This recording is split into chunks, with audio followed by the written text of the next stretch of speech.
Саламатсыздарбы урматтуу радио кармандар. Биринчи радиодо адаттагыдай таңкы бурулуш. Студияда Талайгүл Сыдыкбекова жана Талайгүл Чабдарова. Саламатсыздарбы?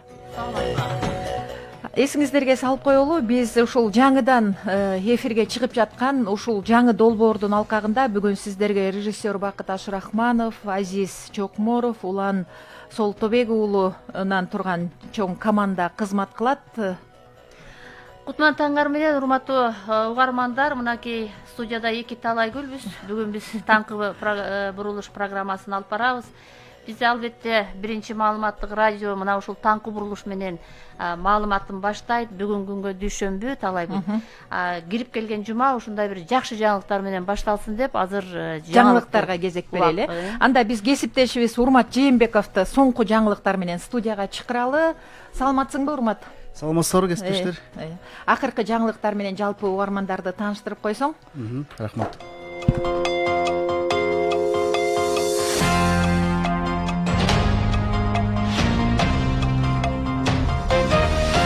2021-2024 жылдарга Кыргызстанда коррупцияга каршы аракеттенүү жана анын кесепеттерин жоюу боюнча жаңы мамлекеттик стратегияны ишке ашыруу менин жеке көзөмөлүмдө болот деп белгиледи президент Сооронбай Жээнбеков. 19 сентябрда биринчи радиого берген кезектеги маегинде коррупция менен күрөш кагаз түрүндө калбайбы деген суроого жооп берип жатып, өлкө башчы стратегиянын аткаруу мөөнөтү бар экенин баса белгиледи. Коопсуздук кеңеши тиешелүү министрликтер, ведомстволор менен иш алып барышат, дагы талап күчөйт. Бул менин түздөн түз көзөмөлүмдө болчу иш, элге берген негизги убадаларымдын бири бул коррупция менен күрөш деп өзгөчө белгиледи мамлекет башчы.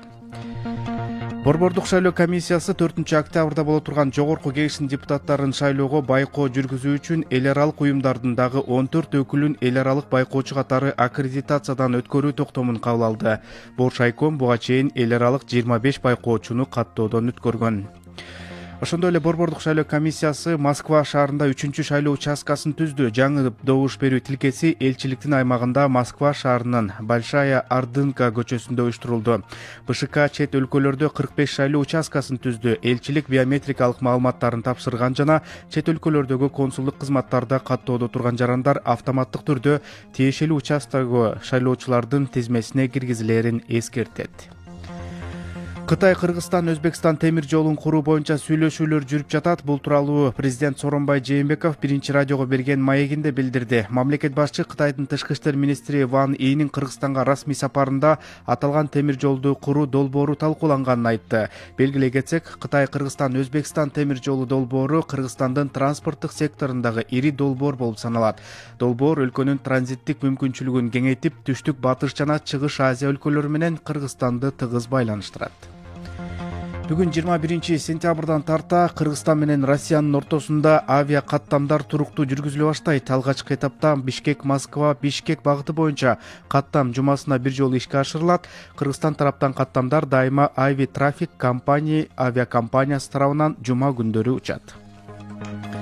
Дүйнөгө кулачын кеңири жайган коронавирус инфекциясы Европа чөлкөмүндө кайрадан күч алууда. Бул тууралуу Дүйнөлүк саламаттык сактоо уюмунун Европа бюросунун директору Ханс Клюге билдиргенин чет элдик басылмалар жазды. Учурда апта ичинде оорулардын саны Европада биринчи жолу пандемия туу чокусуна жеткен март айындагы сандардан ашып өттү.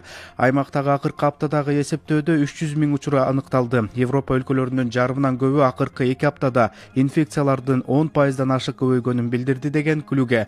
Ал белгилеген учурда илдет аныкталгандардын көпчүлүгү 25 жаштан 41 жашка чейинки курактагылар Улуу Британияда, Францияда жана Испанияда коронавирустун экинчи толкуну башталгандыгын жарыялаган. Бул өлкөлөрдө инфекциянын күн сайын рекордтук көрсөткүчү катталууда. Башка жаңылыктардан Кыргызстандын Тажикстандагы элчилигинде аталган өлкөдөгү этникалык кыргыздар үчүн өлкөнүн жогорку окуу жайларында бөлүнгөн бюджеттик орундарга сынак өттү. Билим берүү жана илим министрлигинин маалыматына ылайык, COVID-19 пандемиясынан улам эки мамлекет ортосундагы чек аранын жабык болушуна байланыштуу Тажикстандагы этникалык кыргыздардын документтерин кабыл алуу, ошондой эле тестирлөө Кыргызстандын Тажикстандагы элчилигинде өткөрүлдү. Сынактын жыйынтыгында тестирлөөгө катышкан 16 талапкердин 9-у акысыз билим алууга сунушталды. 2 күн аралыгында Бишкек шаарында 900гө жакын жол эрежесин бузуу катталды. Маалыматка ылайык 18-19 сентябрь күндөрү жол кырсыгынын алдын алуу, коомдук коопсуздукту жана жол эрежесин камсыз кылуу максатында жүргүзүлгөн ыкчам алдын алуу иш-чарасы жүргүзүлүп, 30дан ашык мас абалында автомашина башкарган айдоочу белгилүү болгон. Ошондой эле 30 айдоочуда документтери жок болуп чыккан. Атайын айып токтотуучу жайга 104 машина токтотулган. Милициянын кайгыл кызматы айдоочуларды жолдо сак болууга жана жол кыймылынын эрежесин так сактоого чакырат.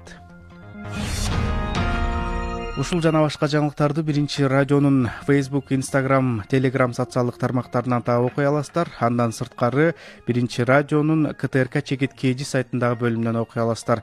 Эми аба ырайы тууралуу маалымат менен таанышып алыңыздар. Синоптиктер билдиргендей, бүгүн 21 сентябрда өлкө аймагында жаан-чачын күтүлбөйт. Абанын температурасы Чүй облусунда 22-27 градус жылуу болот, Талас облусунда плюс 20-25 градус, Баткен, Ош, Жалал Абад областарында 24-29 градус жылуу, Ысык Көл областында бүгүн 17-22, Нарын облусунда 18-23 градус жылуу. Бүгүн 21 сентябрда Бишкек шаарында күн ачык, абанын температурасы 20-25 градус жылуу болот.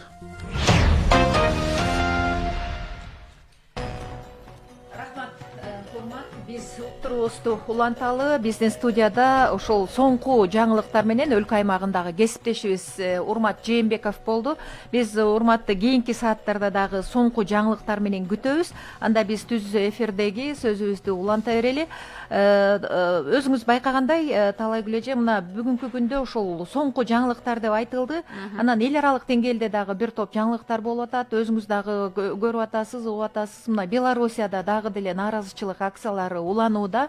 Соңку күндөрдө ошол көздөн жаш агызуучу жабдыктар колдонулуп, ошондой бир мындай акцияны таратууга болгон аракеттер болду күч түзүмдөрү тарабынан.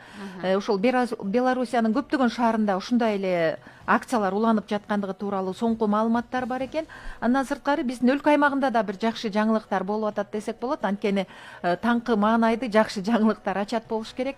Жана Кара Кече көмүргенинде тоо көчүп жол жабылып калбады беле? Ооба. Анан акыркы маалыматтар бар экен. Ушул акыркы күндөрдө айрым областтарга көмүр ташы берүүгө чакырган ушул Кыргыз көмүр ишканасынын, анан областтык бийликтин. Ушул жөнүндө дагы көрдүңүзбү маалыматты? Ооба, негизи баягы кыштын камын жазда көр дейт. Азыр болсо мына эми кыш келатат. Биздин ушул дайыма өкмөт коомчулукту чакырып турат да, азыр кар жаа электе көмүр менен камсыз болуп алгыла деп. Эми өткөндө ушундай бир өткөн жумада ушул жерде жер көчүп, жол жабылып, айтор бул дагы бир түшүккө салып турган. Азыр эми мынакей жолдагы ушунчалык тездик менен бүтөөрү да айтылып атат. Албетте мен дагы ушул угармандарды чакырып кетет элем. Эгерде ушундай азыр көмүргө болгон баягы көмүр жок болсо азыртадан алып алгыла. Сөзсүз түрдө кардын жаап атканын күтпөшүбүз керек. Буга да даяр болушубуз керек да. Айрыкча ошол Нарын областы боюнча ошол Ат башы, Нарын, Актала райондоруна азыркы учурда ташып алуу мүмкүнчүлүгү бар экен. Анткени жана Кара Кече көмүр кенинин айланма жолун куруп, анан бери жака башка областтарга жол ачылганга чейин ошол аймактарга ташып алууга чоң мүмкүнчүлүк бар деп атышпайбы? Анткени баардыгына жол ачылганда кезек күтүүлөр болуп калат эмеспи? Ошого да карап жатышат болуш керек Кыргыз көмүрдүн жетекчилиги. Ооба, анын үстүндө жанагы жумгалдагы ошол көмүр кендеринен Бишкек жылуулук электр борборуна дагы көмүр алынат. Быйыл ошо дагы 700 000 тонна көмүр ташылары айтылып атат. Анан кийин азыр мен эмнеге ушундан баштап атам? Анткени азыр кичине мындай бир арзан. Ошол өзүнүн баасында болуп турган учурда жалпы элибизди ушу көмүр алып алганга да чакырып кетели. Сууктун түшүшүн күтпөй, Мына эми бүгүн 21 сентябрь деп атабыз. Биз жакшы жаңылыктардан баштайлы. Албетте бир топ жаңылыктар бар экен, азыр ачып караса. Бүгүн 21 сентябрь, 2 күндөн биз мамлекеттик тилдин күнүн белгилейбиз, бирок ага чейин мына бүгүн Бириккен Улуттар уюму жарыялаган тынчтык күнү экен. Бул өтө мындай маанилүү да, жана сөзүңдү баштап кеттиң Белоруссиядагы азыркы окуялар деле. Бул күнү ушул дүйнөлүк элдер ортосундагы бир тынчтыкты бекемдөөгө болгон бир идеяларды жайылтыш керек. Анан мурда бул күн ушу 2020 жылга чейин сентябрь 3 шейшемби күнү белгилешсе, 2002 жылы ушул 21-нде белгилейли деп кабыл алышыптыр да. Анан эми акыркы жылдарды мындай эске салсак, жер шарында болуп жаткан жанагы терроризм, экстремизм, ар кандай ушундай маалыматтарды берип атпайбызбы? Мына ушуларды эске алганда, анан жанагы элдердин бир өзүнчө бир жик болуп бөлүнүшү, бул жер меники, бул жер сеники дегендей, анан ансыз келгенсип климаттык өзгөрүүлөр, ошого кеткен жанагы аскердик чыгымдар дейбизби, анан азыркы вирусту алганда, ушулардын баарын эске алганда тынчтыктын мындай баасы, баркы мындай бир өсүп тургандай ушул тынчтык күнү деп калдыңыз. Биз уктуруунун экинчи бөлүгүндө 7:30 деп коелу, жаңылыктарды уккандан кийин биз угармандарыбыздын дагы ушул боюнча пикирлерин угуп, алардын ушул тынчтык күнү, тынчтык, бейпилдик деген эмне экенин, анткени ушул коронавирус илдетинен кийин ушундай бир оорунун күчөп турган учурунда көп жакын адамдарыбызды жоготуп алгандан кийин биз ушул тынчтыктын, биримдиктин, ынтымактын, анан бири бирибизге болгон жакшы маанайдын дагы өтө маанилүү экендигин, анын барк баасын сездик окшойт. Угармандардын эсине салып коелу, биз саат 7:30 өткөндө жаңылыктар менен таанышкандан кийин жалпы угармандарыбызга ошол суроо таштайлы, пикирлерин угалы. Эсиңиздерге салып коелу, 39-21-90 бул шаар аралык телефон, 0312 39-21-90 телефону аркылуу биз баардык ушул пикирлерди угабыз. Андан сырткары мобилдик байланыш аркылуу дагы 0502 39-21-90 ушул телефондор, мобилдик байланыш аркылуу дагы бизге байланышка чыксаңар болот. Дагы бир жолу эсиңиздерге салып коелу, 39-21-90 бул шаар аралык болгондо 0312 коду менен тересиздер. Ал эми 0502 39-21-90 саат 7:30 баштап ошол биз тынчтык жөнүндөгү кантип камсыз кылабыз, тынчтык бизге эмне үчүн керек, тынчтык күнү деп белгиленип калгандыгынын маани маңызы тууралуу биз сөз кылабыз. Ага чейин дагы бир жаңылык, мына кечээ эле ушул азыр саясий өнөктүк аябай катуу жүрүп жатпайбы? Саясий өнөктүк катуу жүрүп жатат. Анын үстүнө азыр ушул кез саясий партиялардын үгүт иштеринен өтө мындай курчуп турган, күчөп турган учуру. Кечээ күнү Ош областында, Араван районунда үгүт иштери жүрүп жаткан учурда саясий партиялардын биринин тарапташтарынын арасында бир чыр чатак катталган экен. Маалымат болгондон кийин айта беришибиз керек. Мекеним Кыргызстан партиясы бул боюнча билдирүү таратты. Биз жөн гана үгүт иштерин жүргүзүп жатканда чагымчылардын аракетинен ар кандай бир чатак чыгып кетти деп. Бул боюнча тиешелүү жактарга чара көрүлүшү керек. Анткени Ош областтык ички иштер башкармалыгы бул боюнча чара көрүп атат. Андан сырткары жабыр тарткандар ооруканага жаткырылган экен. Биз дагы бул боюнча экинчи бөлүктө ошол Ош областтык ички иштер башкармалыгына кайрылып ушул маалыматты тактаганга аракет кылалы. Эми албетте бул алдыда болот. Бул жөнүндө биз маалымат алып беребиз. Угармандарга дагы айтып коеюн, бүгүн билбей калышы мүмкүн. Бизде 39-21-90 шаардык 0312 менен чыгып жүрүшөт, бирок 0502 39-21-90 менен чыга элек. Ошо дагы бир жолу эске салып коелу, Талайгүл. Анан дагы бир жагдай, эл аралык жаңылыкта кеп калдың.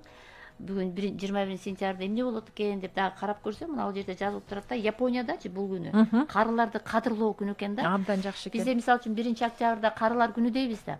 Алар дагы карылар күнү деп белгилешиши экен да. 1964-жылы карылар күнү деп коюп, анан кайра карылар күнү дебей эле мындай кадырлоо, сыйлоо, урматтоо деп кайра аташып, 66-жылдан баштап мына ушул күндү белгилешет экен да. Анан эң кызык жагдай, Талайгүл, буларда баягы салт менен калыптанып калган мындай бир көрүнүш бар экен да. Мисалы үчүн 60 жашка чыгыш үчүн адам деген 5 жолу жашаш керек да, 12 жаштан 5 тогошсо, бүчүл жаштан 60-ка чыгып калат. Ошол 60-ка таяп калган учурда булардын эми небере көрүп калган учуру да.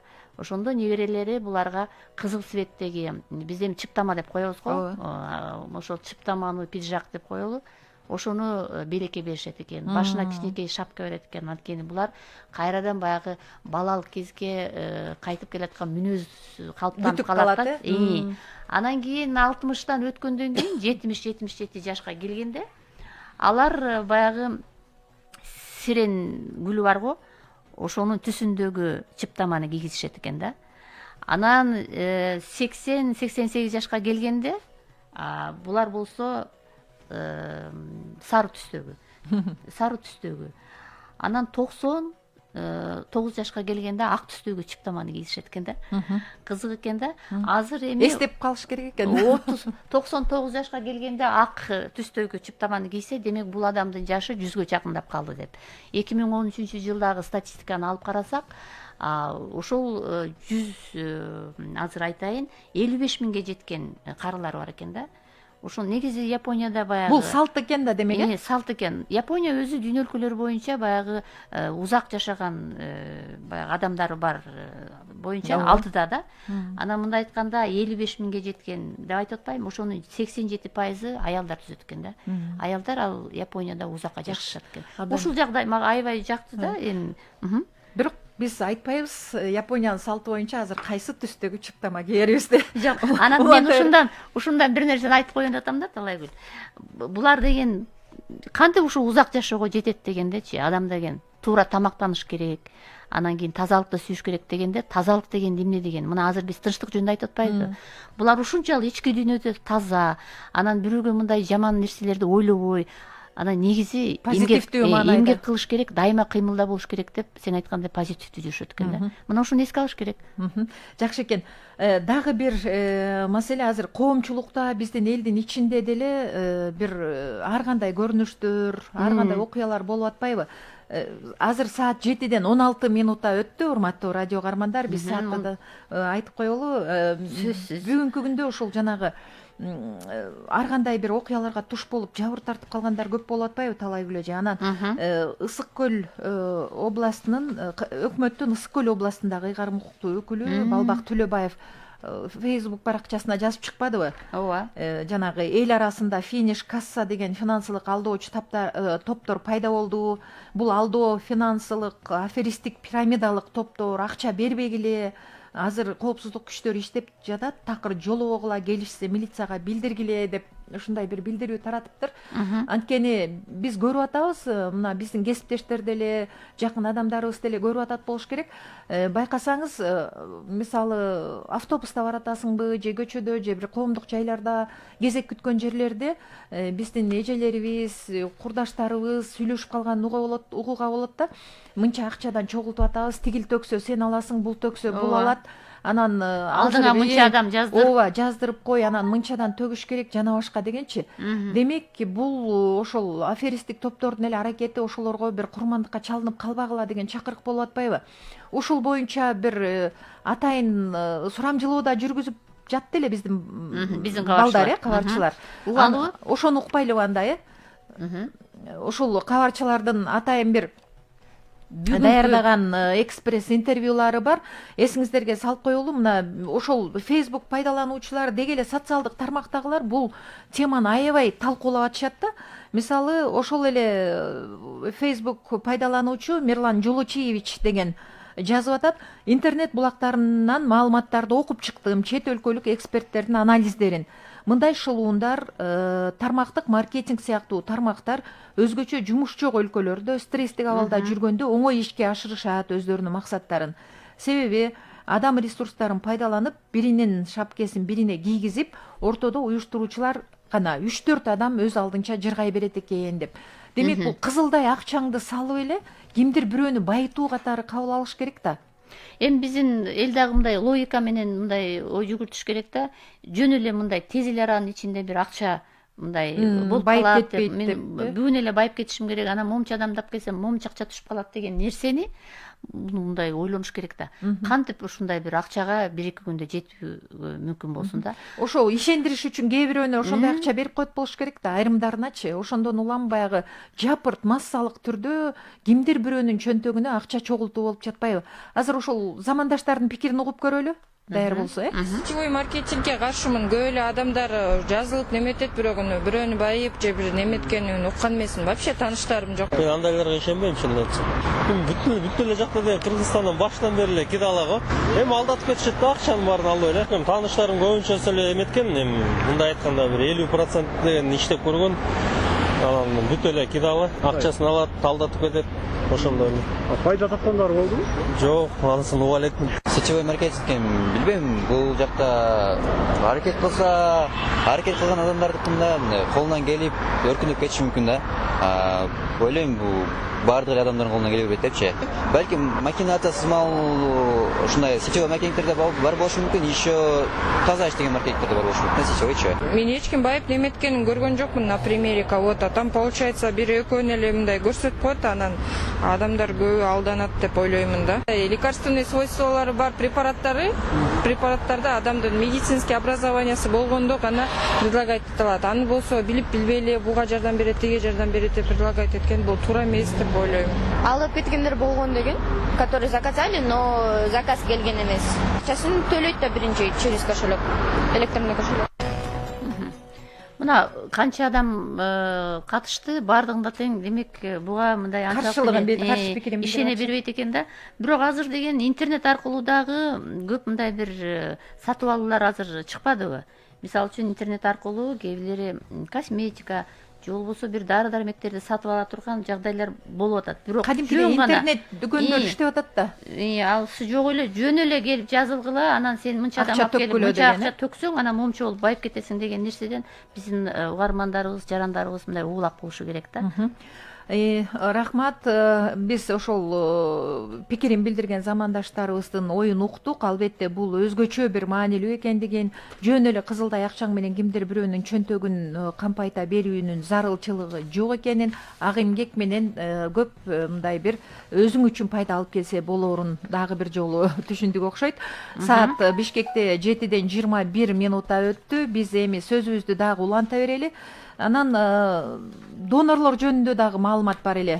Талайгүл эже, бүгүн донорлор күнүбү же кандай экен ушуну? Мындай экен да, мисалы интернеттерди карасак, бул күнү Кыргызстандын кан донор күнү деп жүрөт да. Улуттук донор күнү деп, Бирок бизге келген маалымат боюнча эсиңде болуш керек, сентябрдын акыркы жекшембисинде ушу донорлор күнү белгиленчи. Булар деген жанакы Кызылай коому менен бирге менимче ушундай бир иш-чараларды мындай баштачу да. Сентябрь айында, Сентябрь айында башында. Эми биз ушул боюнча мындай бир республикалык кан борбору бар да бизде. Мына ушул кан борбору аркылуу да сүйлөшүп көрсөк болот эле. Азыр бизде режиссердук пультта бул борбор менен байланышып калса, биз ушул туурасында дагы мындай тактама алып алсак да, анан Кыргызстанда кан донор күнүнө өзгөчө мындай маани берген дагы жарандар бар экен. Ошон үчүн бул багытта биз сөзсүз түрдө эгер биздин донорлордун байланышса донорлордун улуттук күнү, анан эл аралык күнү, бүткүл дүйнөлүк донорлор күнү деген бир топ мындай ушундай күндөр белгиленет болуш керек. Буга чейин да белгиленип, ар кандай акциялар өтүп келбеди беле. Анан бир адам эгер донор болуп кан берсе, канча адамдын өмүрүн сактап калат деген бир өтө бир жакшы кеп бар эмеспи? Анан бизде донор болгусу келген, донор болууну каалагандар деле көп болсо керек. Анткени өткөн ошол жай мезгилинде жана коронавирус оорусу абдан күчөп турганда, ушундай бир жарыялар болуп калганда айтылып атты го, ошо бизде абдан мындай бир өзүнүн өмүрүн тобокелге салган, өзүнүн ошол кандай болсо дагы, өзүнүн каны менен болсо дагы бир жарандарга, мекендештерге, замандаштарга жардам берүүнү каалаган биздин жарандарыбыз, мекендештерибиз абдан көп экен депчи. Анан ушул кан борборунун кимге биз байланышка чыгып атабыз, Талайгүл эже? Республикалык кан борборунун директорунун орун басары Сатыбалды Айганыш Бакыбаевна менен биз өткөндө сүйлөштүк элек. Бүгүн ушул боюнча бир маалымат берип койсо деп, анткени мынауну такташ керек экен. Эмне үчүн 21 сентябрь бул Кыргызстандын кан донор күнү дейт дагы, анан булар 26-сында же 27-синде белгилейбиз дейт. Эми негизи Талайгүл, бул эсиңде болуш керек, 97-жылы 15 сентябрда өкмөттүн токтоо менен кабыл алынганда, бул эми кандай максатта кабыл алынышы мүмкүн, кандай дейсиң? Мисалы үчүн гуманизмге карата да бул кабыл алыныптыр да, ушул жаштарды бир гуманизмге тарбиялоо үчүн, бири-бирине жана сен айткандай мындай бир аяр мамиле кылууга, ошол мындай бир кан донорлорунун кадамын, мындай алардын бир ушундай бир маанилүү бир кадам жасап жатканын мындай бир белгилеп коюуга ушул күндү кабыл алса керек деп ойлойм да. Анан эми азыр Айган Ишпакова айымда бизге байланышка чыкпай жатат. Биз башка жаңылыктар менен уланта берели дагы. Анан андан кийин бул темага кайтып келербиз. Биз бүгүнкү күндө ошол соңку жаңылыктар, соңку маалыматтар жөнүндө айтып атпайбызбы? Анан эң мындай маанилүү коомдо болуп жаткан өтө көйгөйлүү дагы бир чети маанилүү дагы маселенин бири бул алдыда боло турган саясий өнөктүк парламенттик шайлоо болуп атат. Өзүңүз дагы мына программанын башында биз элге дагы айта кеттик, айрым бир үгүт иштеринде ар кандай бир окуялар дагы болуп кетип атат. Ал адамдардын саламаттыгына да таасирин тийгизип атат деп. Анан жалпы эле кыргызстандыктарды, жалпы эле шайлоочуларды биз эле эмес, баардыгы, мисалы тиешелүү түзүмдөр дагы Борбордук шайлоо комиссиясы, бийлик бутактары, андан сырткары ошол саясий партиялардын өздөрү дагы ушул добуш сатып алуу деген маселеге биротоло чекит койсок деп бир топ өздөрүнүн ой пикирлерин айтып атышпайбы? Анан сиз жогоруда айтып кеттиңиз, тынчтык күнү деп дагы белгиленип атыптыр деп. Анан жалпы угармандар, мекендештер ушул нерсени дагы эске алса, шайлоочулар бүгүнкү күндө мындай бир тополоң кылып, ар кандай чыр чатак чыгарып, анан биздеги өтө маанилүү болгон элдин бейпилдигине, тынчтыгына, коомдук саясий, социалдык, экономикалык турмушуна бир чагымчылык кылып, ар кандай окуяларды чыгаруу бул дагы мамлекеттик мыйзамдардын негизинде жөнгө салына турган, жоопко тартыла турган маселе да. Анан башка өлкөлөрдө мына кече жакында эле ошол бир биздин мекендешибиз Америка Кошмо Штатында жашаган Хамид Сабай деген мыкты блогер агайыбыз барго. Ошол кишинин бир маегин окуп калдым. Ал айтат, бир дагы кичинекей нерсе, мисалы мусор таштаган боюнча дагы ал жакта мыйзам бузуу деген такыр болбойт деп. А биз эмне болот, боло берет, же болбосо ушундан эмне болмок эле деген нерсеге көнүп алганбыз да. Анан айрыкча ушундай бир саясий өнөктүктүн алдында мыйзам бузууларга, мыйзамга, эреже талаптарга туура келбеген иш аракеттерди кылууга такыр болбой тургандыгын, ал болсо керек болсо мамлекеттин бүтүндүгүнө, анда жашаган элдин ынтымагына да таасир эте тургандыгын биз эске алышыбыз керек го дейм. Туура, абдан жакшы белгилеп атасың да. Мисалы үчүн үй бүлөдө дагы мындай бир тартип болбосо болбойт да, үйдө дагы. Ошол сыяктуу эле могу мекенибиз, коомчулукту ошол өзүбүздүн үйүбүздөгүдөй караш керек да. Ар ким өзүнүн каалаганын жасай беребиз. Эми түшүнүп атабыз, азыр эми саясий процесс болуп атат. Ар ким мындай бир өзүнө идеал туткан адамдар мындай бир ошол парламенттин жанакы келсе экен, ошол жерде өздөрүнүн оюн айтса экен деген түшүнүк бар. Бирок баягы жалпыга мындай бир эреже бар. Ошол мыйзамды сактоо, мындай бир тартипти бузбоо деген нерсеге дагы мындай коомчулук өз дагы мындай жоопкерчиликтүү мамиле кылыш керек го. Анан сен ошол эмеден баштап калдың, азыр ушул шайлоо процесси азыр чындыгында азыр агитация иштери абдан кызуу жүрүп атат. Мына агитациянын 20-чы мындайча айтканда жарымынан бир 5 күндөй өтүп калдык. Азыр өзүң билесиң, теле дебаттар жүрүп атат. Ооба. Кызуу мындай бир даярдыктар менен келип атканы байкалып атат. Анткени башында биздин мына КТРК менен ЛТРга ушундай мүмкүнчүлүк берген. Баягы шайлоого катышып аткан партиянын өкүлдөрүн, талапкерлердин дараметин көрсөтө турган. Башында дагы бир топ сын пикирлер менен баягы социалдык тармакта окуп аттык, көрүп аттык. Бирок азыр мындай күндөн күнгө кандайдыр бир кызып, анан бир жакшы бир дагы экисине келип калгандай да. Кандай дейсиң, Талайгүл? Бул теледебаттар боюнча бул теледебаттар Талайгүл эже, менин оюмча ошол саясий партиялардын ошол дебатка чыгып аткан талапкерлеринин дараметин, потенциалын, алардын дагы эмнеге жөндөмдүү экендигин көрсөтүп атат болуш керек. Танытып атат элдерге. Анткени эл дагы, көрөрман дагы ошолорду көрүп туруп анан ага жараша баа берет да. Анан жана ар кандай сын пикир айтылып аткан парламенттеги сындар дагы ошо кандай болот, кийинкиси келечеги кандай болот, чын эле ошондой сынга татыктуулар келип атабы же чын эле абдан мыктылар келип атабы, потенциалы күчтүүлөр келип атабы деген нерсени ушу теледебаттар дагы көрсөтүп атат болуш керек. Анан калса бул жакта ошол теледебаттар боюнча дагы түркүн пикирлер айтылып атпайбы? ошол тизмедегилер менен мисалы 1 менен 1, 5 менен 5 дебатка чыксын жана башка деп, демек эл көрүп ошого жараша баа бере баштагандыгынын белгиси деп билсек болот. Мурда кайсы партиянын атынан ким келсе эле ошол бири менен кайым айтышып, ал орундуубу орунсузбу айтышып чабышып анан кете беришчү да. А бүгүнкү күндө мындай бир өтө маанилүү жагы ошол эл дагы ошону угуп көрүп баа бере баштагандыгын ушундан көрсөк болот. Мына саат 7ден 29 минутта өтүп калыптыр. Биз дагы азыр жаңылыкка кезек келип калыптыр, анда жаңылыктар саатын. Азыр орус тилинде таанышабыз. Биз сөздү кесиптешибиз Эрмек Актановго берели. Эрмек, саламатсыңбы? Спасибо.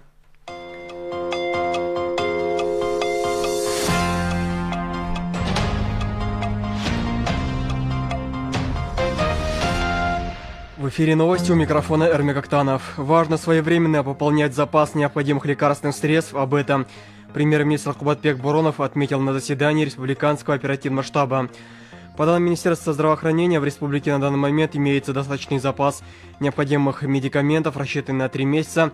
Это хорошо, но бывают форс-мажорные ситуации. К примеру, когда была первая волна COVID-19, мы столкнулись с тем, что в аптеках не хватало определенных лекарств. Возможно, если будет вторая волна, нам будут необходимы и другие лекарственные препараты, поэтому надо быть готовыми к любым развитиям ситуации, отметил Боронов. Премьер-министр также подчеркнул важность обеспечения максимальным количеством вакцин. В регионе уже доставлена первая партия вакцины против гриппа и острой респираторной вирусной инфекции. Работа по доставке следующих партий вакцины должна вестись ежедневно. Необходимо оказать содействие частным клиникам в осуществлении ими вакцинации на платной основе. Также следует активизировать работу по достижению договоренности о поставках вакцины непосредственно против COVID-19, отметил глава правительства. Боронов поручил завершить работы по ремонту и перепрофилированию больниц в регионах. На сегодня из 12 медучреждений полностью отстроены, отремонтированы и оборудованы 7 организаций здравоохранения. В Атбашинском районе 2 жителей заболели сибирской язвой. Об этом сообщил зам.акима Максат Кадыркулов. Согласно информации, заболевшие пациентов взяли на карантин на пастбище, где зарезали корову, после чего у 2 жителей выявлена данная инфекция. Всего присутствовали 70 человек, у 68 из которых пока нет признаков заболевания. 11 сентября житель села Каратал обратился в ФАП, так как у него появилась болячка на руке. Анализ с подозрением на сибирскую язву отправили в санэпидстанцию. 2 сентября пациент и другие сельчане зарезали корову на пастбище.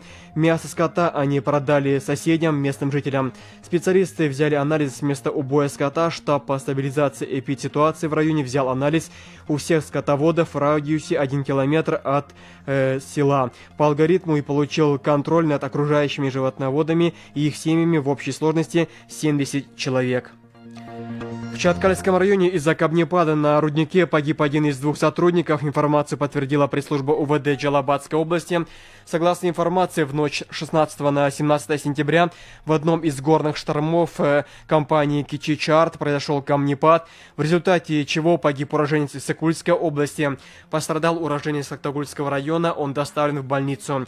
Данный факт зарегистрирован в едином реестре преступлений и проступков, возбуждено уголовное дело. По признакам преступления предусмотрено статьей 258 УК Кыргызской Республики. Нарушение правил безопасности горных взрывоопасных работ. Начато досудебное производство, проводится проверка, сообщила пресс-служба УВД. Между тем, на 18 сентября на оползневом участке в Каракече с 2 сторон пробита дорога общей протяженностью 900 метров, шириной 4 метра. Об этом сообщает пресс-служба Министерства транспорта и дорог. Протяженность временной дороги составляет 3 километра, который проходит по склону горы, по скалистой и осыпной местности. Министерство образования и Министерство здравоохранения утвердили алгоритм действия в детсадах, независимо от формы собственности. В алгоритме указано, что при входе обязательно нужно измерять температуру детям и сотрудникам. Каждый ребенок и сотрудник должен заходить в маске, должны соблюдать дистанцию, все во время обработки руки и санитайзерами. Должны обеспечиваться средствами гигиены. Если у кого-то ребенка температура будет повышенная, то их отправляют обратно. В каждом садике имеются приходящие медики. В день они ходят в садик 2-3 раза, это официально приглашенные и утвержденные медики. За это они получают зарплату, целый день все дети находятся под наблюдением медиков. Также при входе проводится анкетирование среди родителей, отмечают в Минздраве. При несоблюдении санитарных норм садика штрафуют сотрудников и руководство организации, отметила главный специалист управления образования мэрии города Бишкек Ченара Майтикова. На данный момент напомню, что в Министерстве образования решается вопрос по возобновлению работы государственных детских садов. Министерство труда и соцразвития разработало порядок оказания услуг сурдоперевода лицам с ограниченными возможностями здоровья по слуху и речи. Ведомство вынесло проект постановления правительства в его утверждение на общественное обсуждение. Как отмечено в справке об основании, основной целью проекта постановления является обеспечение доступа к гарантированным государственным услугам сурдоперевода в случаях, необходимых для защиты прав и интересов лиц с инвалидностью. Право на получение гарантированных услуг сурдоперевода имеют как граждане Кыргызстана, так и лица, постоянно проживающие в стране и занесенные в реестр потребителей услуг сурдоперевода. По данным Минтруда, в Кыргызстане на 1 января 2020 года проживало 193 тысячи лиц с ограниченными возможностями здоровья, из них более 5 тысяч ловц по слуху. Завершение выпуска прогноз погоды. По сообщению Кыргызстана-Гидромета, сегодня по Кыргызстану без осадков. Температура воздуха в Чуйской долине 22-27, в Сусамырской до 22, в Таласской 20-25. В Баткенской, Оршской и Джалабадской областях воздух прогреется до 29 градусов, в Исыкульской области 17-22, в Нарынской области от 18 до 23 градусов. В Бишкеке сегодня без осадков, температура воздуха 20-25 градусов.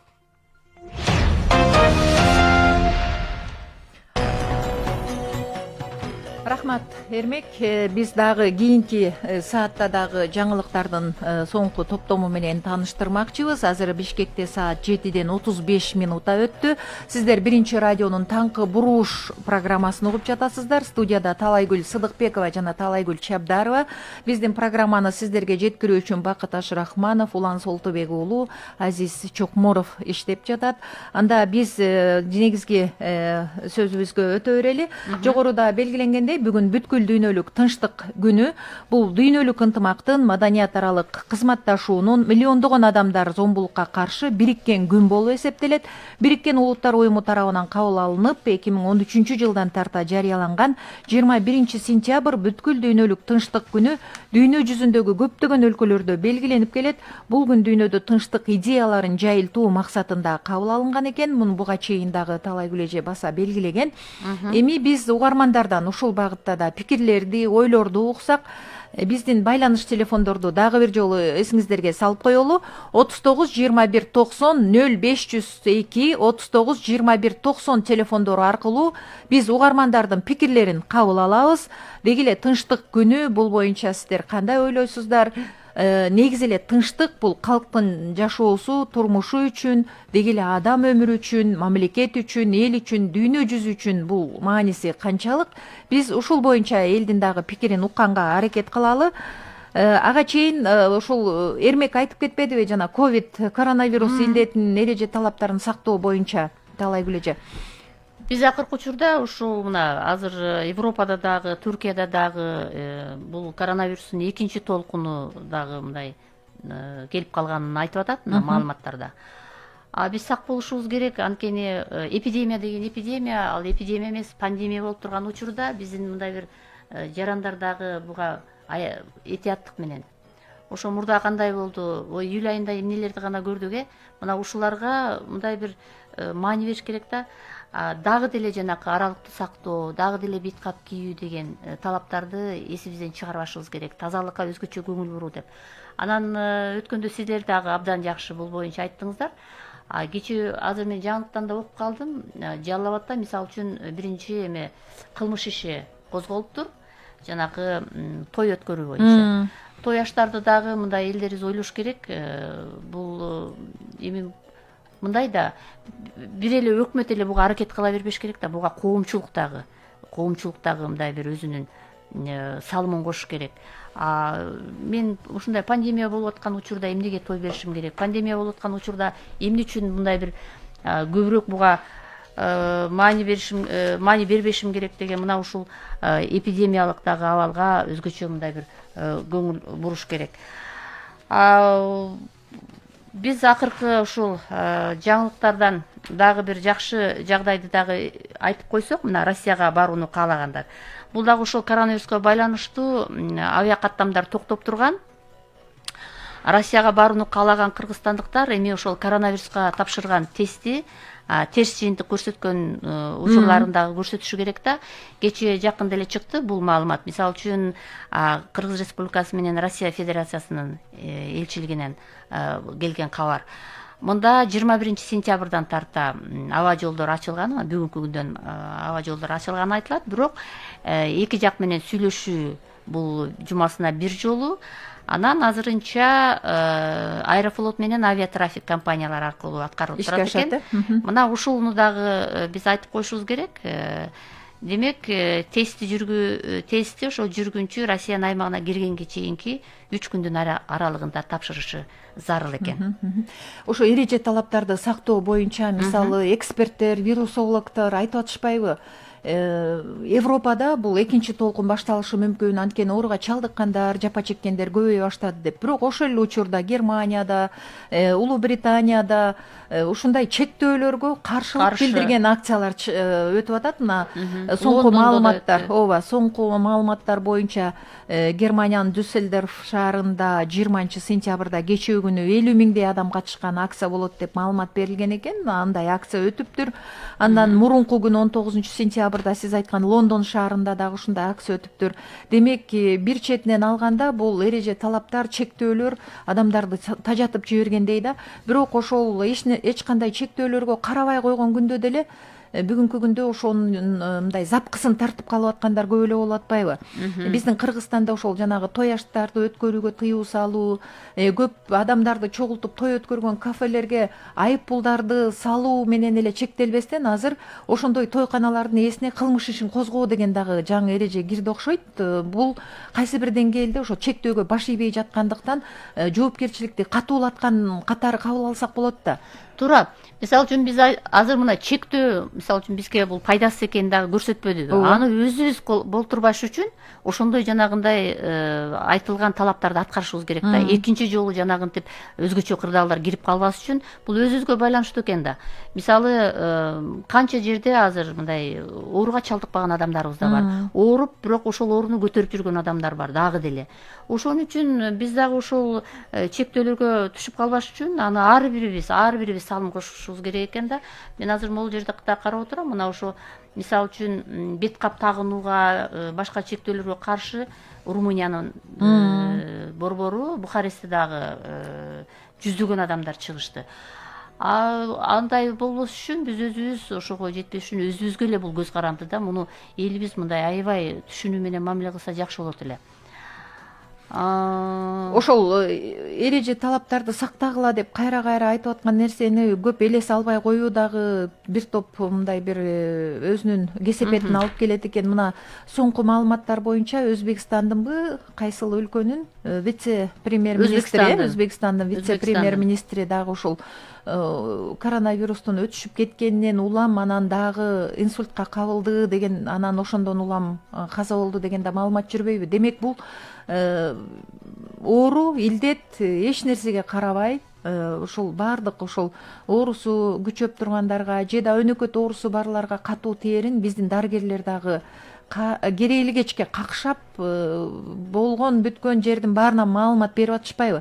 Демек, биздин эл дагы ушул нерсени эске көбүрөөк алып, өздөрү дагы эреже талаптарды сактап, мүмкүн болушунча ооруну алдын алууга колдон келген салымын кошуп турса жакшы болот. Мисалы ошол COVID-19 диагнозу менен медициналык кызматкерлер мына жугузуп алып атат. Биз медиктерибизди да жугузуп, ошол медиктерди дагы мындай бир жугутуп алабызбы деген нерсени ойлонуш керек экен. Мисалы үчүн жыл башынан алып караганда, баягы башынан баштап алып караганда 3199 учур катталган, алардын ичинен 2801 айыкканда, бул медиктер мисалы акыркы жаңылыктарды, статистиканы алып карасак, мындай бир өсүп аткандай да. Мисалы үчүн ортодо мындай бир басаңдап калбадыбы? Ооба. Азыр күн сайын мындай салыштырып карасак, мына акыркы эле алсак 81 жаңы учур катталган. Эми бүгүнкүсү азыр айтыла элек, кийинкиде биз бул боюнча кабарлайбыз. Аздан болсо да кошулуп жатат окшойт. Ушуга дагы мындай өзгөчө мындай бир маани берип окуп коюш керек болуп атат да. Ооба, мындай бир каза болгондор катталган жок, бирок жуктуруп алып, анан мындан ооруп аткандар дагы деле болуп атпайбы?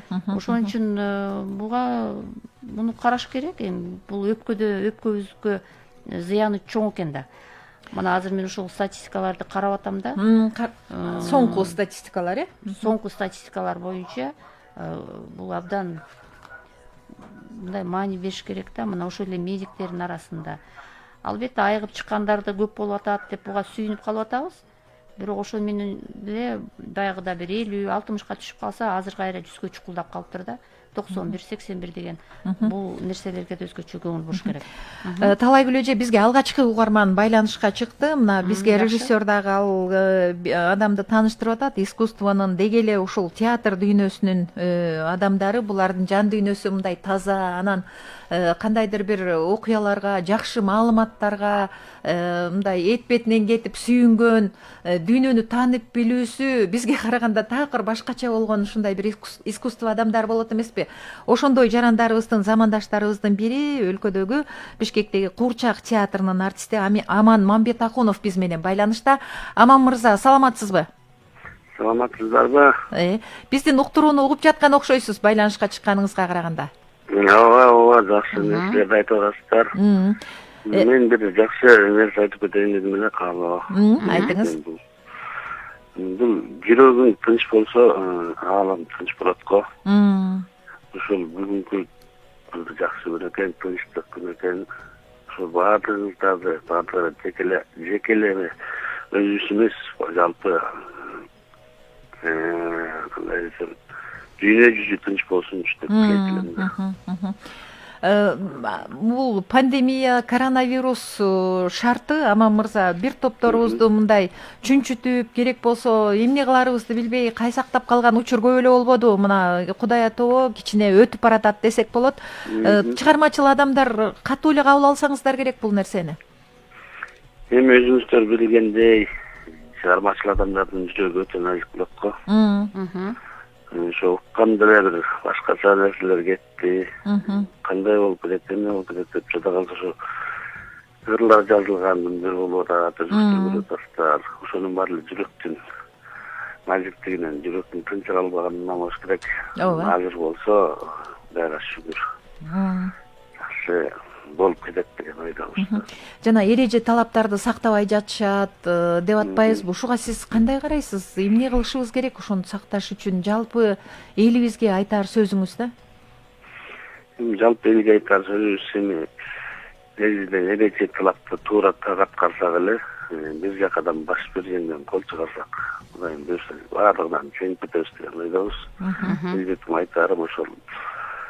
Башкалардын сөздөрүнө ишенбей, өзүбүзгө өзүбүз ишенип, ошол ортодон чыгып кетсек деген ой максат. Биз абдан кубанычтабыз.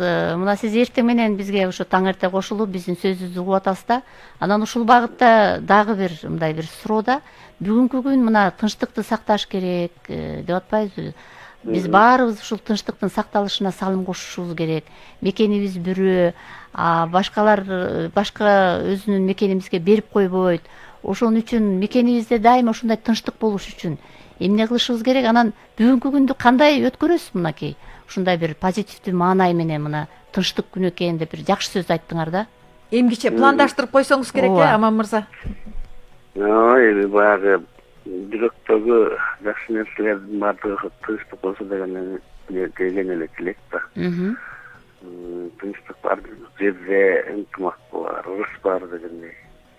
Ошо жалпы эл журтума тынччылык каалайм. Ар бир үй бүлөгө тынччылык каалайм. Ар бир адамзаттын жүрөгүнө тынччылык каалайм. Эл журтубузга тынччылык болсун. Сиздердин ишиңиздерге да ийгилик бар болуңуздар. Ар бир адамдын жүрөгүндөгү нерселерин таап аткан сиздерге чоң рахмат. Рахмат, рахмат. Сиздей чыгармачыл адамдар көп болсун. Талайгүл. Рахмат сизге. Биз менен байланышта болуп, өзүнүн каалоо тилеген, пикирин билдирген Бишкектеги Куурчак театрынын артисти Аман Мамбетакунов болду. Аман мырзага ыраазычылык билдирели дагы. Биз сөзүбүздү уланта берели.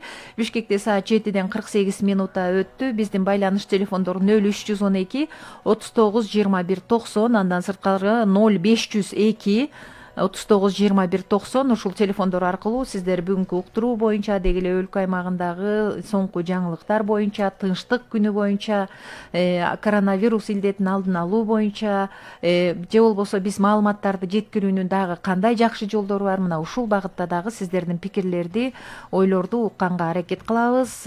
Биз түз эфирдебиз. Биринчи радиодо таңкы бурулуш долбоору мындан ары сиздерге иш күндөрү күн сайын кызматын кыла берет.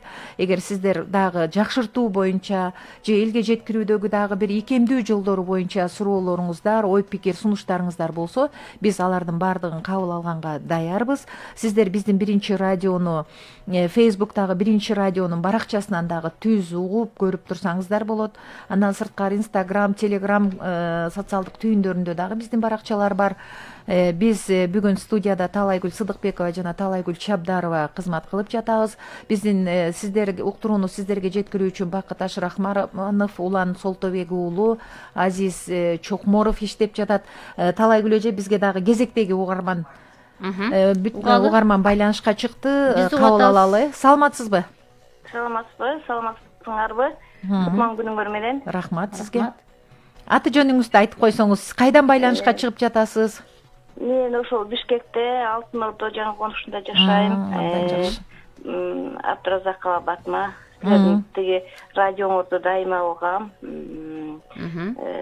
Дайыма тиги ой пикирлеримди айтып турам. Бүгүн эмнени айтайын деп турасыз? Мына азыр биз менен бүтүндөй угармандар менен түз байланыштасыз.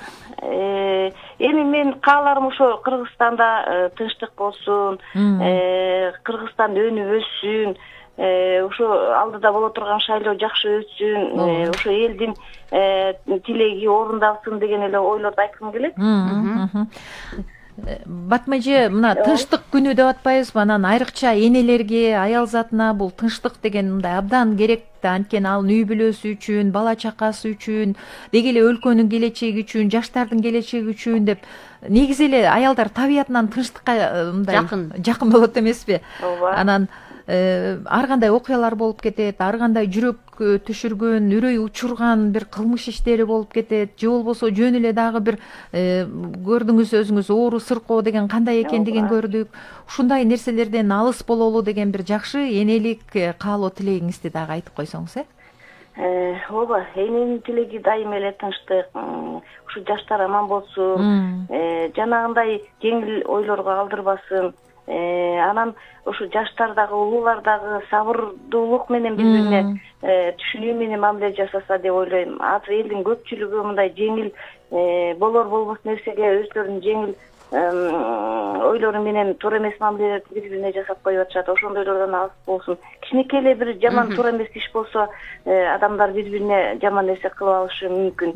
Ошон үчүн жаштар дагы, улуулар дагы сабырдуулук менен бири-бирине ушундай жакшы ниеттер менен, таза ниеттер менен бири-бирине түшүнүп турса, анан тынчтык болот да. Жаштар дагы азыр тиги көбүнчө ошо жеңил ойлуу болуп, кызуу кандуу болуп, бири-бирине кенедей эле нерседен ушундай бири-бирине туура эмес мамиле жасап алышат да.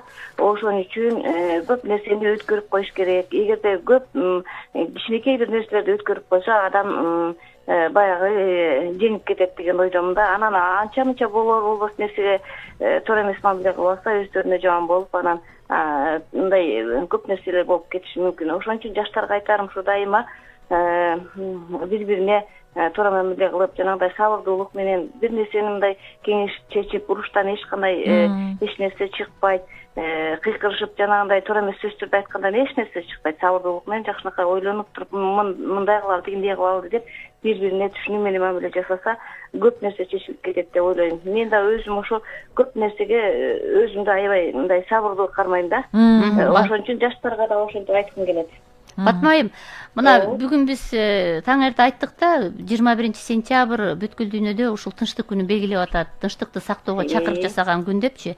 Анан бул күнү мындай бир билим берүүчүлүк, агартуучулук жагдайда мындай бир иш кылыш керек экен да, мунун мааниси. Анан мына азыр онлайн түрүндө сабактар өтүп аткан учур, сизде дагы ушул үйдө балдар менен алек болгон күндөр өтүп атабы? Жок, меники балдарым бүт чоңоюп Чоңойгон деңиз.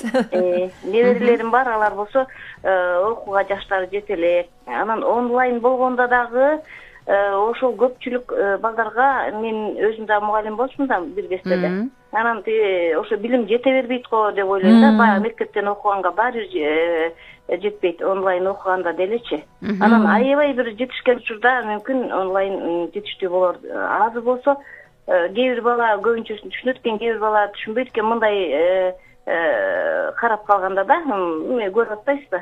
Ошон үчүн ошо мектептен окуганга баары бир баягы билим сөзсүз түрдө кененирээк болот да, онлайндан дагычы. Анан биздин могу тынчтыгыбыз кичине азыр мындай бузуп турган жагдайда бул пандемия, вирус дагы мындай бир тынчыбызды алып, биз кажалат болуп жүрбөйбүзбү мына, эмне болот, оору жайылып кетпейби деген. Мына сиз өзүңүз дагы мугалим экенсиз, агартуучулук жагында бир топ тажрыйбаңыз бар болуш керек. Ушул жагында сиз кандай мындай бир кеңеш берүү же болбосо ушу эл арасында бир дагы ушундай бир маалыматтарды пропагандалап турасызбы, ушул сактаналы деген? Ушул жакта эмнени айтасыз? Ооба, сакташ керек да. Эми ар бир адам өзүн сактабаса, бирөө келип аны сактабайт дегендей. Анан эми ошо балдарды да сакташ керек, ар бир адам өзүн да сакташ керек. Сөзсүз түрдө жанагындай ушундай бир оор нерсе башыбыздан өтүп кетти, баары бир сактануу керек да, сөзсүз түрдө сактануу керек. Балдарды да сакташ керек, кичинекей неберелерди, жеткинчектерди да сакташ керек. Анан сөзсүз түрдө келечекти да ойлонуш керек да. Рахмат сизге, Батма эже. Биз менен байланышта мурдагы педагог, азыркы чоң эне, тайэне биздин эжекебиз Батма Абдыразакова болду. Сизге ыраазычылык билдиребиз. Ишиңиз ийгиликтүү болсун, ден соолукта болуңуз, оорубаңыз. Биз сөзүбүздү уланта берели. Бишкекте саат 7-ден 55 минутта өттү. Талайгүл эже, мына синоптиктер дагы маалыматтарды таратып атат да. Өткөндө өзүбүз көрдүк го, аптанын аягында суук болду. Бир топ эле жерлерде кыйынчылык жаралды, кар жаады деп атабыз. Анан синоптиктер ушул өлкөдө аптанын биринчи жарымында кандай болот деги эле бир жумалык болжолдуу маалыматты тараткан экен. Ошол нерсени дагы угармандарга айтып койбойлубу, Соңку маалыматтар боюнча өлкөдө ушул жуманын биринчи бөлүгүндө күндүзү жаан жаабаганы менен түнкүсүн жаан-чачын болуп турат деген маалымат бар. Бишкек шаарында 20-21 сентябрда жаан-чачын күтүлбөйт. Мына кечээ күнү күн ачык болду, бүгүн дагы жаан жаабайт экен. 22 сентябрда түнкүсүн жаан жаашы мүмкүн. Аптанын аягында дагы күндүн көзү ачылбайт калышы мүмкүн деп божомолдонууда экен. Деги эле батыштан соккон шамалдын ылдамдыгы секундасына 4-9 метрге жетип турат. Чүй Талас областарында дагы жуманын башында жаан-чачын болбойт. 22 сентябрда түнкүсүн кээ бир райондордо жаан жаашы мүмкүн. Бийик тоолуу райондордо карга айланат. 24 сентябрга чейин ушундай аба ырайы сакталат. Батыштан соккон шамалдын ылдамдыгы секундасына 4-9 метрден 23 сентябрда айрым райондордо 15-20 метрге чейин жетет экен. Ош, Жалал Абад, Баткен областарында 20-21 сентябрда жаан жаабайт. 22 сентябрь күнү Жалал Абад областынын тоо этектеринде жана тоолуу райондордо жаан жаап, бийик тоолуу райондордо карга айланышы күтүлөт. Жуманын акыркы күндөрүнө чейин көпчүлүк аймактарда күндүз күн ачык болгону менен түнкүсүн бийик тоолуу жерлерде жаан жаап, карга айланышы ыктымал. Бул Ош, Жалал Абад, Баткен областарында. Ал эми Ысык көл областында 21 сентябрда түнкүсүн жаан жаашы мүмкүн. Ал эми 23 сентябрда ушул аба ырайы 22-сине чейин уланып, анан 23 сентябрда күндүз 24 сентябрда кээ бир райондордо жаан жаашы күтүлөт. Ысык көлдө батыштан соккон шамалдын ылдамдыгы 4-9 метрден 23 сентябрда 15-20 метрге чейин жетиши күтүлөт. Нарын областында жуманын ортосуна чейин жаан-чачын болбойт. 23 сентябрдан тарта күндүз кээ бир райондордо жаан жаап, анан башка областтарга окшош эле бийик тоолуу райондордо кар жаашы күтүлөт экен. Эми Талайгүл абдан жакшы да бул аба ырайындагы айтып коюшубуз керек. Анткени бүгүн үшүк жүрүшү мүмкүн, 20-сында, 21-inde түнкүсүн үшүк жүрөт деп аткан. Азыр мына тоол ортодо кичине кар жаап турат. Эми күн ачык болсо экен деп тилейли. Анткени айылда дагы деле күзгү жумуштар бүтө элек. Анан менин байкашымча акыркы убакта биздин элибиз ушул аба ырайга өзгөчө мындай бир маалыматты ушунча өзгөчө угуп калды да. Маалыматка өзгөчө маани берип атат. Өздөрүнүн иштерин дагы мындай бир пландаштырганга. Анан эми биздин өзүнүн баягы экономикалык ишмердүүлүгүн жүргүзгөн адамдарыбыз үчүн дагы валюта курсу кандай болуп атат бизде? Бул жагынан да маалымат бербейсизби? Биздеги маалыматтар боюнча ошол валюта курсу Кыргызстанда бир топ эле өзгөрүлүп атат, бирок өтө деле мындай олуттуу баягы соода саттыкта жана башкада алектенгендерди чочута тургандай эмес экен. АКШ доллары, бир АКШ доллары сомго карай 78 сом 95 тыйын, 1 евро 93 сом 19 тыйын, 1 орус рубль 1 сом 5 тыйын, казак теңгеси 18 тыйындын тегерегинде экен. Бүгүнкү ошол соода сатык жана башка менен алектенгендер үчүн ошо улуттук банктын курсу боюнча алынган маалымат бул. Ал эми акча алмаштыруучу жайларда ар кандай болушу мүмкүн. Сааттын жебеси дагы 8ге жакындап калды. 7 саат 59 мүнөт болду. Бизге келди. Жаңылыктар менен акыркы маалыматтар менен саламатсыңбы? Анда соңку маалыматтарды жалпы угармандар менен бирге бөлүшөсүң го деген ойдобуз. Рахмат.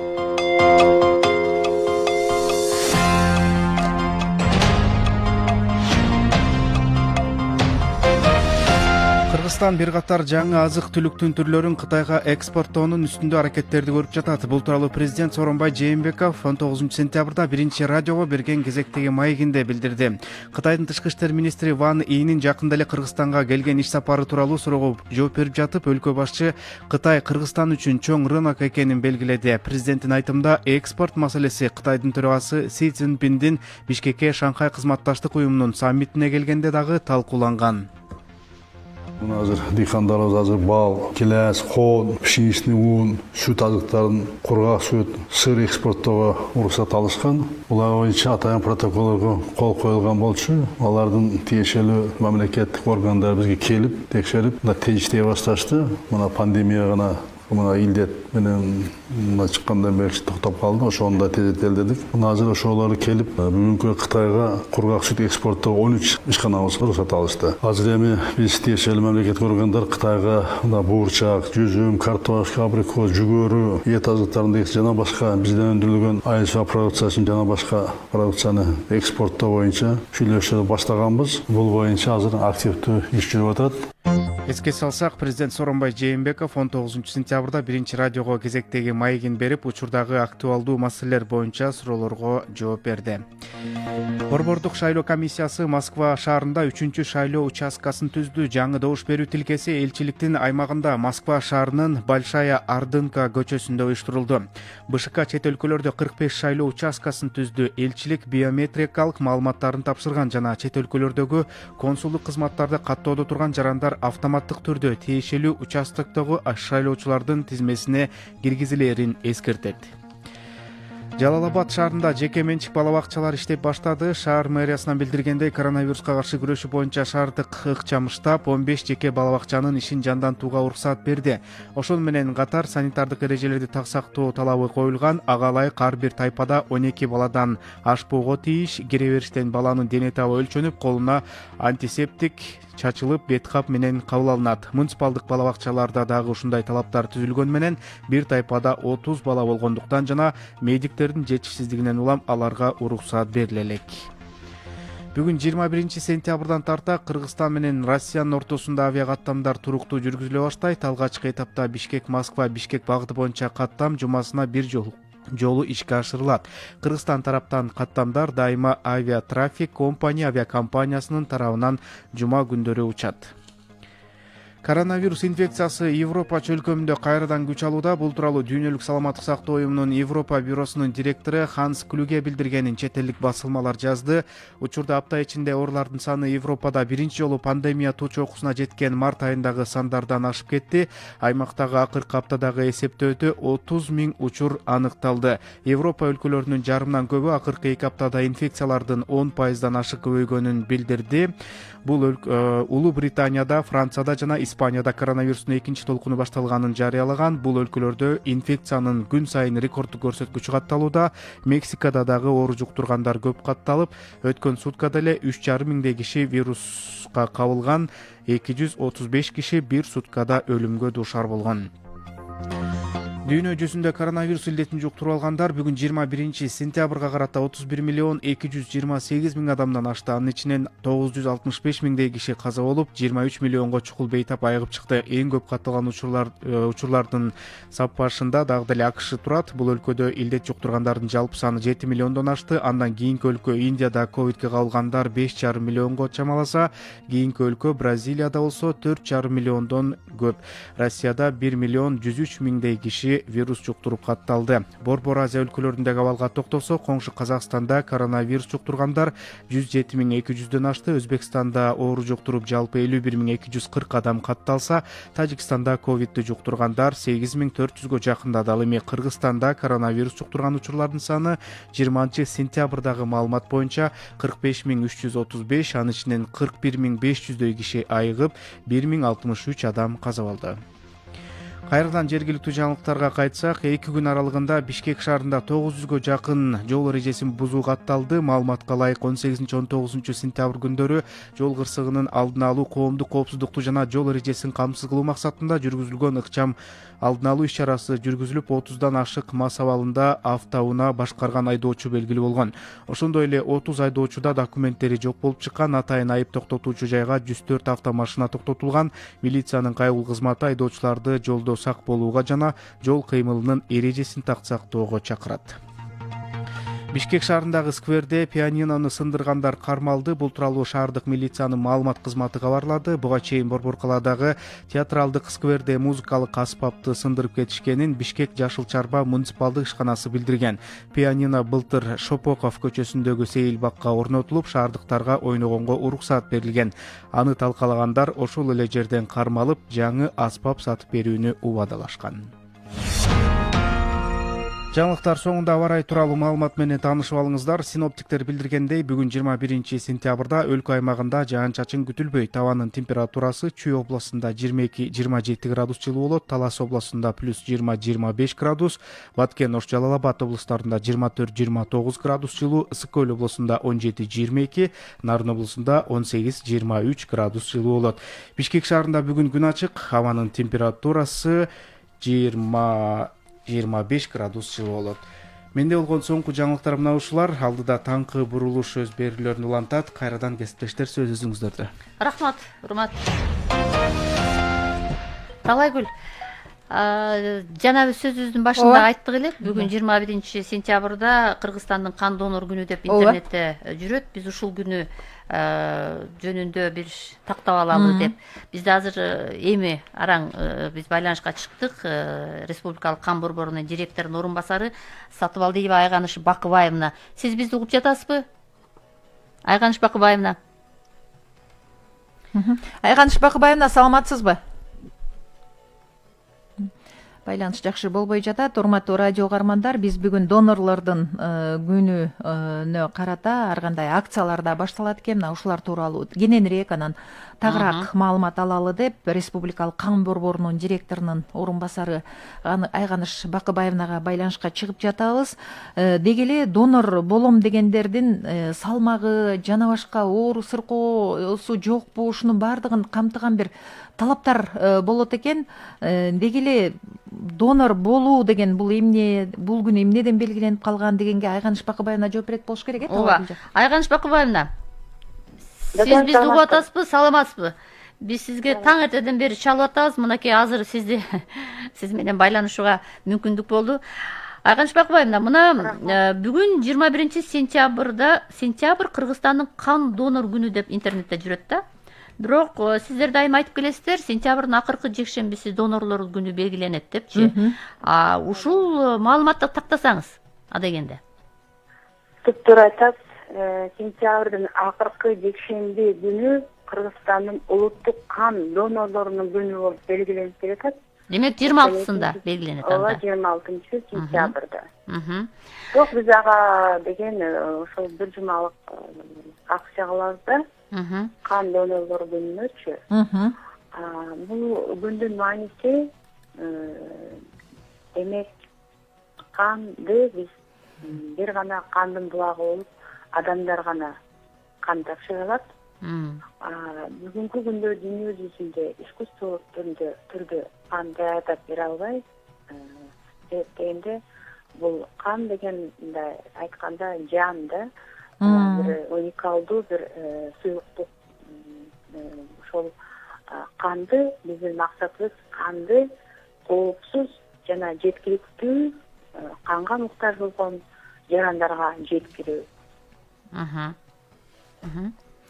Негизи кандай адам донор боло алат? Кантип кандай адам кан бере алат? Бир талаптары болсо керек, Айганыш Бакыбайына. Ооба, кан 18 жаштан 60 жашка чейин дени таза адамдар кан бере алат. Жанагы ошол хронический оорулар менен ооруган, гепатит Б, С, сифилис, туберкулез, бруцеллез менен ооруган адамдар эч канчан кан донору боло алышпайт. Ал эми мындай отурумдуу көрсөтмө бар. Ошол 2 күндүн ичинде ичимдик ичпеш керек, бир жуманын ичинде дары-дармек ичпеш керек. Анан кош бойлуу аялдар, эмчегенген аялдар, анан деген ошол жана бир вакцина алгандар 1 ай. Анан ошол убактылуу кан донору боло алышпайт. Келгенден кан донору болуп келгенден кийин деген жана регистрация өткөргөндөн кийин, каттоодон кийин канын тобун көрөбүз, группасын. Андан кийин дарыгерлер абдан каттык мындай катуу кароодон өтөт. Кароодон өткөндөн кийин давлениясын өлчөйт, температурасын көрөт. Азыр мына ковид менен байланыштуу бизде талап дагы жогорулады.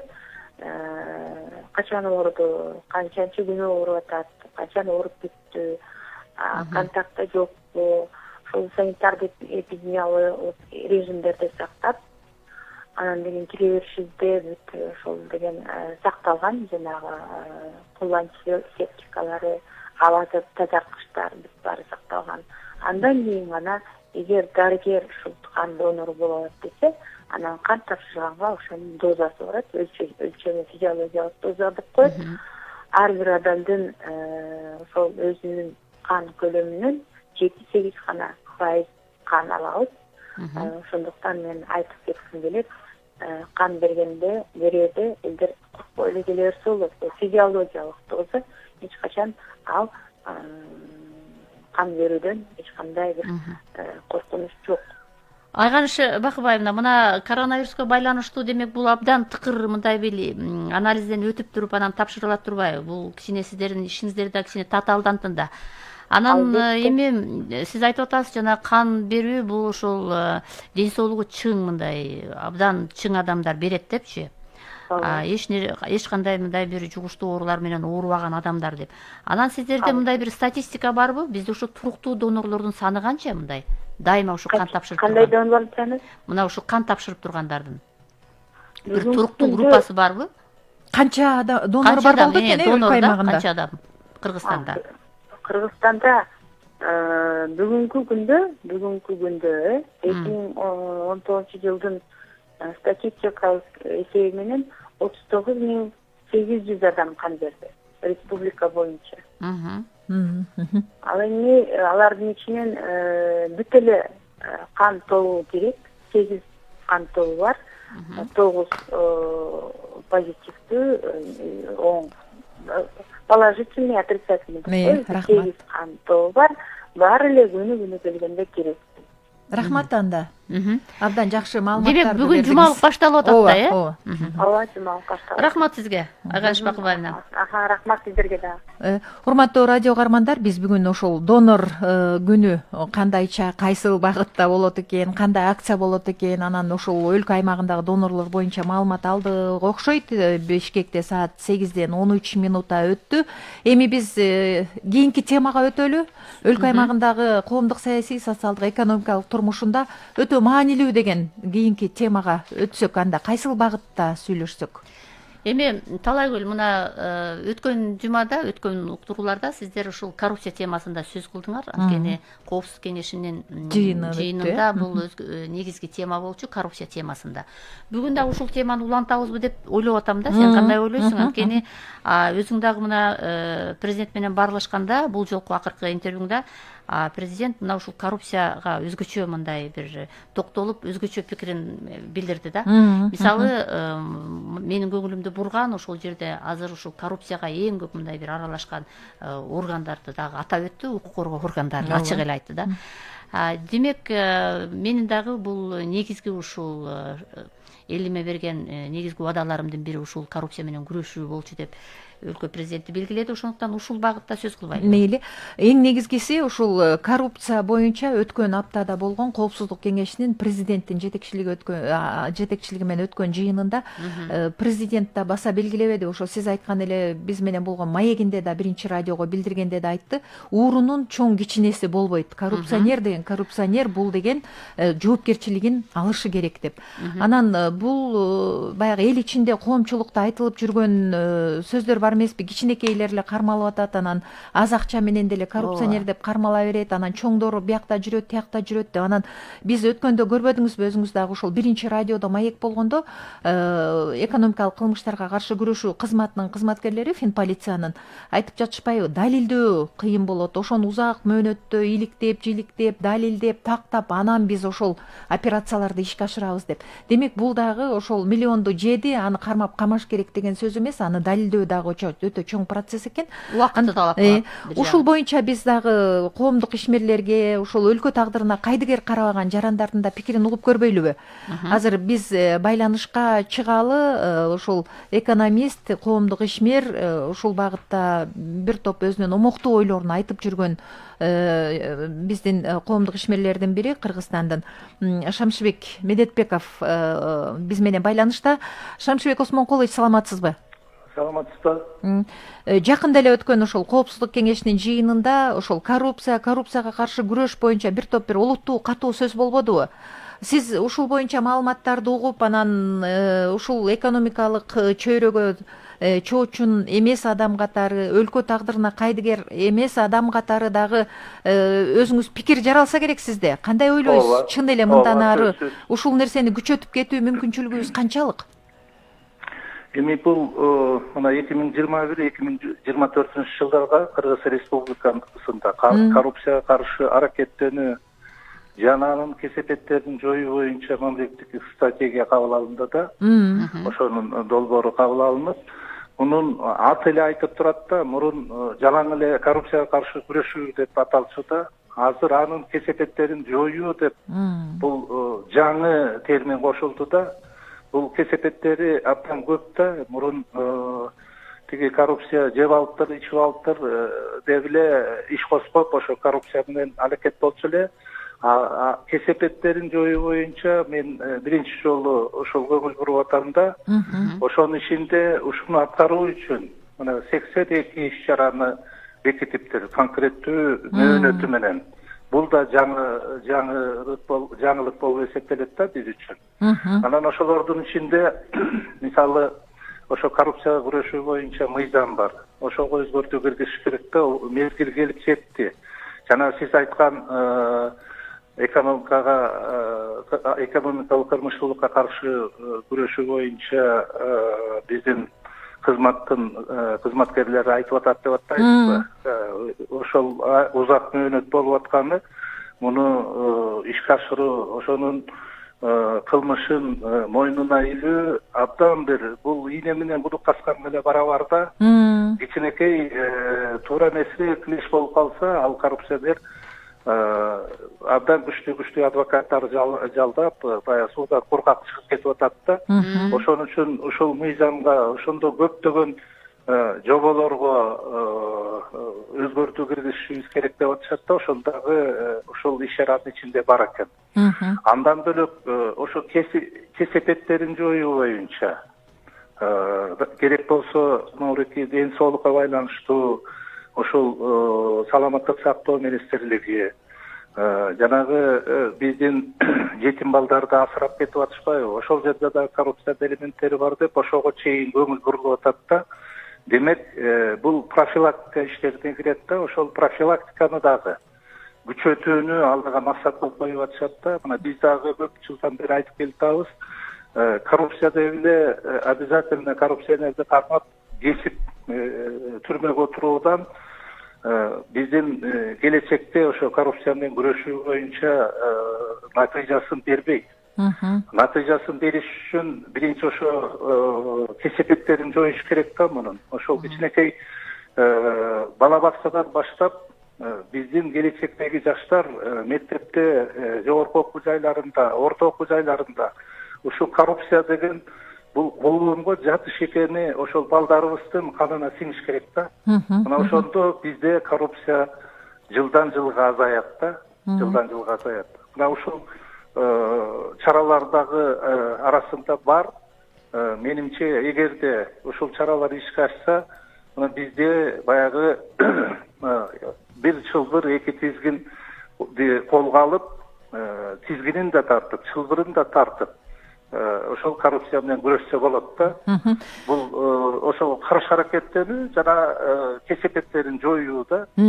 Шамши Космокулович, сиз бир чети атайын кызматтын офицерисиз, депутат болгонсуз жогорку кеңеште, аткаруу бийлигинде да областы жетектеген губернатор болгонсуз. Анан ушул коррупцияга каршы күрөшүүдө көпчүлүк айтып атат да, абдан жакшы чечимдер кабыл алынгандан кийин ага бүткүл команда иштеш керек деп.